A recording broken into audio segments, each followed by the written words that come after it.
मनसेचा मोर्चा किंवा परवाचा मोर्चा जर झालाच नाही तर परवानगी कशी काय? मुद्दा असा आहे की परवाचा वरळी डोमचा कार्यक्रम हा देखील मराठी माणसाचा म्हणून त्या ठिकाणी आयोजित केला होता झालेला आहे. आणि आता जे आपण मला प्रश्न विचारला त्याची माहिती मी घेऊन बोलेन, कारण मला अजून कधी मोर्चा आहे कुठचा मोर्चा आहे माहीत नाही. परंतु लोकशाहीच्या माध्यमातून जे आंदोलन होतं त्याला परवानगी देण्याची जबाबदारी शासनाची असते, प्रशासनाची असते आणि ते आम्ही करत असतो. मीरा भाईंदरमध्ये हा मोर्चा होता आणि जमावबंदी लागू केलेली आहे. याबाबत जे काही कायदेशीर असेल ते पोलीस तपासून घेतील, त्याच्यावर योग्य ती कार्यवाही करतील. उदयजी एक मिनिट त्याचबरोबर कुर्ला ITI या ठिकाणी मोठ्या प्रमाणात मध्यरात्री जाऊन वृक्षतोड करण्याचा डाव जो आहे तो हाणून पाडण्यात आलेला आहे. संरक्षित भिंत तोडून त्या ठिकाणी 9,000 मागच्या वर्षी लावलेली झाड आर्मी फॉरेस्टसाठी ते तोडण्याचा डाव होता. त्या ठिकाणी स्विमिंग पूल बांधण्याचा मुंबई फ्लोरा यांचा प्रयत्न आहे अशा प्रकारचा आरोप आदित्य ठाकरेंनी केला. या संदर्भामध्ये कोणी आरोप केला याच्यापेक्षा त्याची वस्तुस्थिती तपासून महानगरपालिकेच्या आयुक्तांना तशा सूचना देऊन की याबाबत काय नक्की झालं याचा अहवाल आम्हाला मिळाला पाहिजे आणि त्याच्यामध्ये जाणीवपूर्वक जर कोणी हे केलं असेल आणि ते जर निष्पन्न झालं तर त्याच्यावर कडक कारवाई करू. या प्रकरणी दोघांना ताब्यात घेतलेलं आहे, परंतु पोलीस स्टेशनमध्ये गेल्यानंतर वरिष्ठ पातळीवरून त्यांना वाचवण्याचे प्रयत्न देखील झाले आहेत. माहिती काही मिळू दे, कायदेशीररित्या जर अयोग्य असेल तर त्याच्यावर कारवाई करू. सर, आज जो मोर्चा होणार आहे मनसेचा त्याने डोकेदुखी वाढण्याची शक्यता आहे का? शिवसेना भाजपा मराठीसाठी तो हा मोर्चा काढत आहे. मी काल सभागृहामध्ये मराठी भाषेच्या संदर्भातली सगळी वस्तुस्थिती महाराष्ट्राच्या जनतेसमोर ठेवलेली आहे. मनसेनं मोर्चा काढलेला आहे हा त्यांचा वैयक्तिक भाग आहे, परंतु ज्या पद्धतीनं मराठीच्या भाषेवर राजकारण केलं गेलं आणि ज्या व्यक्तीनं हा अहवाल म्हणजे UPTचे पक्षप्रमुख मुख्यमंत्री असताना हा अहवाल डॉक्टर माशेलकर समितीचा स्वीकारला गेला, त्याच अहवालामध्ये नमूद होतं की हिंदी भाषा ही सक्तीची केली जाणार आहे. त्याच्यानंतर ट्विट देखील मुख्यमंत्र्यांचं झालेलं होतं, पण अचानक मनसेनं मराठीचा मुद्दा काढल्यामुळे त्यांनी या सगळ्या गोष्टीला युटर्न दिला आणि आपणच मराठी माणसाचे तारणहार आहोत अशा पद्धतीची भूमिका घेण्याचा प्रयत्न केला आणि मनसेवर कुडघोरी करण्याचा प्रयत्न केला. असं म्हणतंय की गुजराती भाषेला आहे ते आंदोलन करायला परवानगी दिली जाते, मात्र मराठीला कुठेतरी मी याच्यावर पूर्ण उत्तर दिलेलं आहे. या संदर्भातली बाब तपासू, पण लोकशाहीमध्ये लोकशाहीच्या मार्गानं जर आंदोलन होत असेल तर त्याला प्रशासन नक्की परवानगी देतो हे मला माहिती आहे. निशिकांत दुबेंच्या वक्तव्याचा चुकीचा अर्थ काढू नका, ते महाराष्ट्र प्रेमीच आहे, महाराष्ट्र. निशिकांत दुबेंनी जे वक्तव्य केलेलं आहे त्याच्याशी कोणीही सहमत नाही. महाराष्ट्राबद्दल आणि महाराष्ट्राच्या मराठी माणसाबद्दल प्रत्येकाला अभिमान असला पाहिजे. मी आज महाराष्ट्रामध्ये राहतो, मराठी माणूस म्हणून राहतो, मला मराठी माणसाबद्दल महाराष्ट्राबद्दल अभिमान आहे आणि हीच माननीय एकनाथ शिंदे साहेबांची भूमिका आहे, शिवसेनेची भूमिका आहे. दुबे कुठच्याही जरी पक्षाचे असले, आमच्या मित्र पक्षाचे असले तरी या वक्तव्याचं समर्थन करण्याची काय आम्हाला आवश्यकता नाही. आणि असाच खुलासा भाजपाचे नेते माननीय आशिष शेलार साहेबांनी सभागृहामध्ये केलेला आहे. विरोधात आक्रमक पाहायला मिळणार आहे. सभागृहामध्ये सुद्धा अध्यक्षांना ते विचारणार आहे, तसंच स्मरणपत्र सुद्धा अध्यक्षांना देणार. तुमची काय प्रतिक्रिया आहे?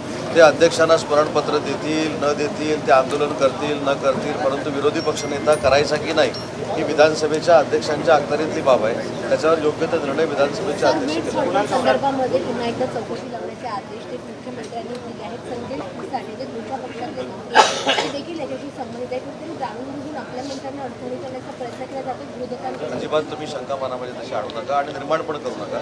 मी स्वतः त्या सभागृहामध्ये होतो ज्यावेळी स्वतः संजय शिरसाट साहेबांनी त्याचा खुलासा पण केला आणि कोणाची चौकशी लावली पाहिजे तर आपण हे मिनिट्स देखील बघितले. जर टेंडरमध्ये अनियमितता असेल तर ते आपण तपासून घेऊ, अशा पद्धतीची मुख्यमंत्र्यांची भूमिका आहे. पण आपल्याला ही चौकशी लागली, आता आम्ही अडचणीत, आता शिवसेनेचा मंत्री अडचणीत, अजून अडचणीत, हे कोण सूत्रानं सांगतं मला माहीत नाही. पण चुकीच्या गोष्टी देखील रेकॉर्ड घेऊ नये म्हणून मी सांगितलं. मी त्यावेळी सभागृहामध्ये होतो आणि कुठेही शिवसेनेच्या मंत्र्याला त्रास देण्यासाठी ही भूमिका मुख्यमंत्री महोदयांनी घेतलेली नाही. मुख्यमंत्री महोदयांनी सांगितले की टेंडरमध्ये जर अनियमितता असेल तर तपासून बघू. राजन विचार यांनी पत्र लिहिलं आहे. एकनाथ शिंदे यांच्याबद्दल जे वक्तव्य केलं होतं, आता येत्या 2 दिवसात कारणे दाखवा नोटीस जी आहे ती हक्कभंग समितीकडून पाठवली जाणार. तो हक्कभंग समितीचा अधिकार आहे, परंतु त्या कोण कामरा काय कोण आहे कामरा तर काय एवढं बोलून त्याला लायकीपेक्षा मोठं करण्याची पण काही गरज नाही. हक्कभंग समिती ही कायदेशीर चालत असते आणि त्याच्यावर योग्य निर्णय हक्कभंग समिती घेईल. हिंदी मिळाले तो निशिकांत दुबे सरेआम कह रहे हैं कि पटक पटक कर मारेंगे और जिस तरह से अवहेलना करें कि मुंबई में कुछ रखा नहीं है। अब तक धिक्कार क्यों नहीं किया गया सरकार की ओर से? उस किसने धिक्कार नहीं किया? बचाव किया जा रहा है। किसने बचाव किया? मेरी आपसे एक विनती है, जो हाउस में होता है वो भी आप लोगों ने, मेरी रिक्वेस्ट है आपको वो दिखाना चाहिए। खुद भाजपा के नेता आशीष शेलार साहब ने तो MP दुबे जो है उनका कहना अच्छी बात नहीं है, उन्होंने अच्छा नहीं बोला है, इससे हम सहमत नहीं है, ये फ्लोर पे बोले। और शिवसेना हमारी जो है एकनाथ शिंदे साहब के नेतृत्व में चलती है वो भी सहमत नहीं है।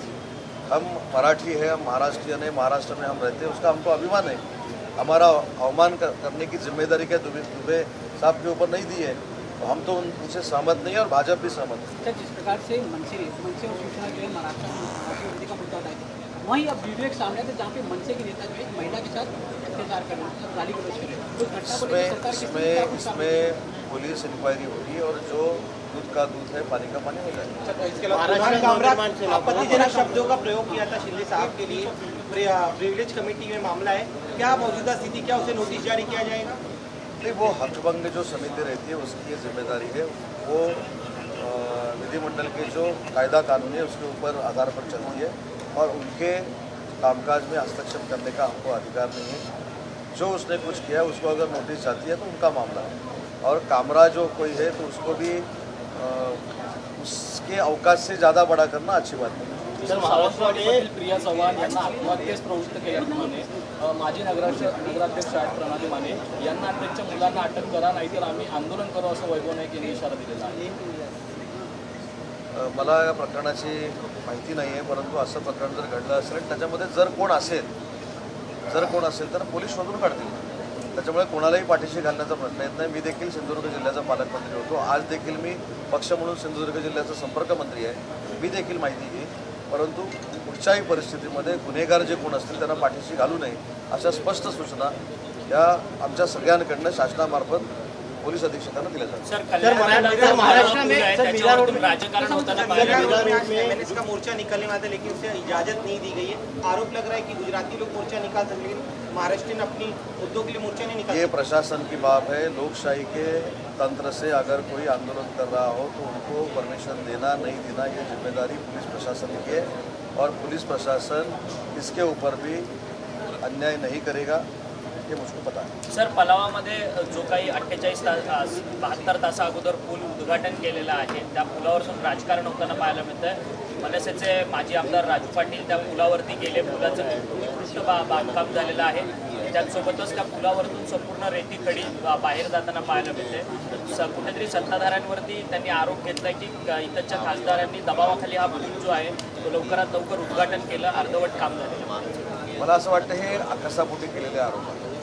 माननीय खासदार डॉक्टर श्रीकांत शिंदे यांनी स्वतःचं कर्तृत्व आणि स्वतःचा आवाका हा नुसत्या मतदारसंघापुरता मर्यादित ठेवला नाही, तर जगभरामध्ये त्यांनी नरेंद्र मोदी साहेबांच्या नेतृत्वाखाली दाखवलेला आहे।